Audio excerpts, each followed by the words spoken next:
చక్కటి దివ్య పూజ.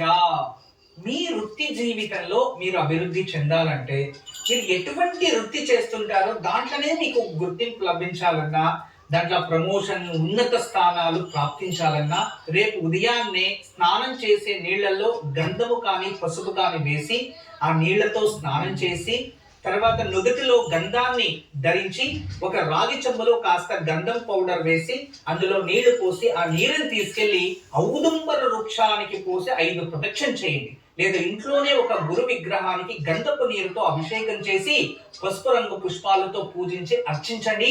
ఇది రేపు ఉదయం. అంతేకాదు రేపు సాక్షాత్ దత్తాత్రేయ స్వామి జయంతి. దత్త జయంతి అంటే బ్రహ్మ విష్ణు మహేశ్వర్ల జయంతి. రేపు సాయంత్రం విశేషమైన పూజలు ఉన్నాయి. వాటి గురించి రేపటి ఓంకారంలో తెలుసుకుందాం. గురుజీ మరిన్ని విశేషాలు తెలియజేస్తున్న కార్యక్రమంలో మరో విరామం తీసుకుందాం. ఓంకారం special partner cycle pure agarbatti health wealth and have gram floor soap. ఈ కార్యక్రమానికి తిరిగి స్వాగతం. గురుజీకి ఈ రోజు యోగక్షేమాలు ఏం తెలియజేయబోతున్నారు?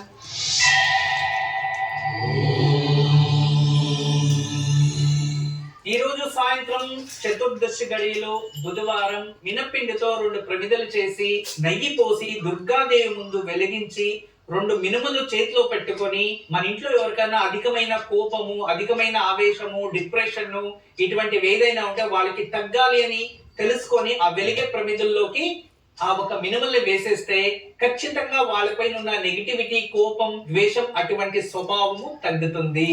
కుటుంబ సభ్యుల్లో కోపం, డిప్రెషన్ తగ్గేందుకు ఈ రోజు సాయంత్రం దుర్గాదేవి ముందు